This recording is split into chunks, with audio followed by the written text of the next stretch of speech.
Welcome to another edition of What We're Looking For, brought to you by Red Raider Outfitter, the fans' favorite since 1975. I'm Jared Johnson. I'm joined by the mighty Joe Yeager. Well, Texas Tech hosts West Virginia here 2 p.m. Central Time, Saturday at the Jones. The game will be televised on FS1. Mighty Joe, and this is pretty self-explanatory. In this piece every week we talk about what we're looking for from the Red Raiders against their opponent.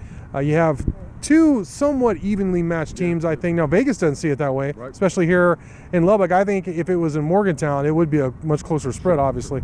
But Texas Tech and West Virginia are both 3-3 overall, 1-2 in the Big 12. So it's a big game for them in terms of the pecking order of the Big 12 and staying alive and like kind of being viable. But what are you looking for from Texas Tech against West Virginia?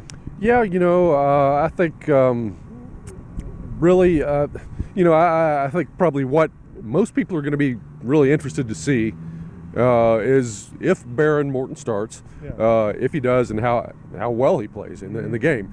But I'm not going to go that route.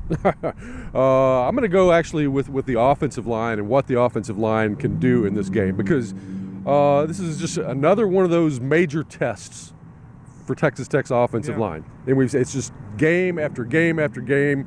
You face up against some brutal defensive line that just brings hellfire down upon the passer, and West Virginia is capable of doing that as well. So it just happens again and again and again.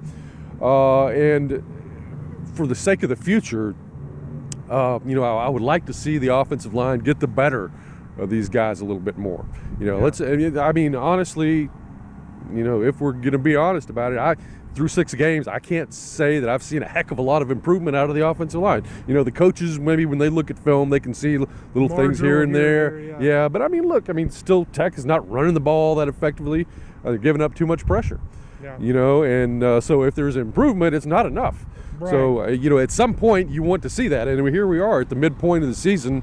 So come on now, this is getting the time where if we're going to see it, we got to start seeing it pretty soon. So, and this is a great opportunity against another good defensive line.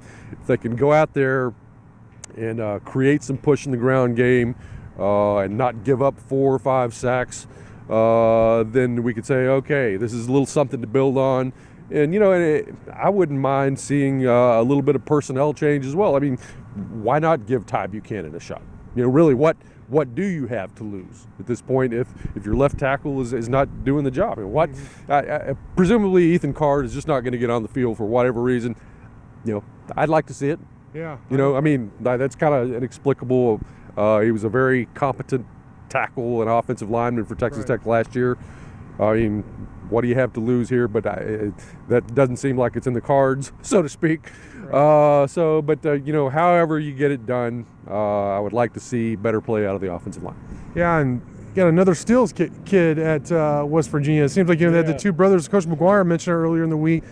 I hadn't really watched a lot of West Virginia, honestly, before last week, but I saw the game against Baylor, and Stills was just wrecking Baylor.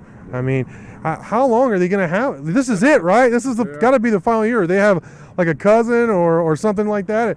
It's because I feel like they really have, like Coach McGuire said, since he's been in college ball, there's been a Stills kid on West Virginia's defensive line wrecking shop. Well, there's always a lot of Stills up in West Virginia. There you go. Of various sorts. So, that's just kind of a permanent thing, I think. That's pretty good. For me, I want to see the defense come up with more turnovers. They've only come up with 6 through 6 games. It's among the very worst in the entire country. I think it's like 122nd out of 131 Division I teams. Last time I looked at the stats, something like that. It's among the very worst in the country in terms of creating turnovers, and it makes no sense. One thing if this defense was just getting run over, or wasn't a physical group, or couldn't pass the rush or rush the passer. But this team is physical. It does consistently get pressure on quarterbacks, and you got more of a statue in JT Daniels this week at West Virginia. He's a good quarterback, don't get me wrong, but he's not as much of a runner. He's not as elusive as a lot of the guys you face. I think you could affect the quarterback. I think you could force some errant throws. And here's the thing though, when the ball's there and you have opportunity to catch it, you got to pounce.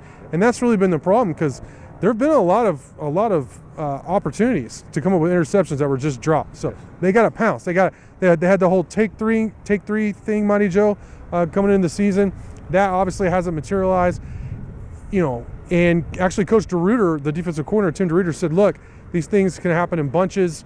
Maybe we can get on a roll this week. So that's what I want to see. I want to see Tech, shut the door, get those big turnovers that really help them win a game that's not like an overtime game or a heart attack type game. Get those turnovers, run up the score, get a big win, and then move on to the rest of your schedule and see what you have. So, but that's going to do it for us. Joe, great stuff from you as always. Thank you for watching, and until next time.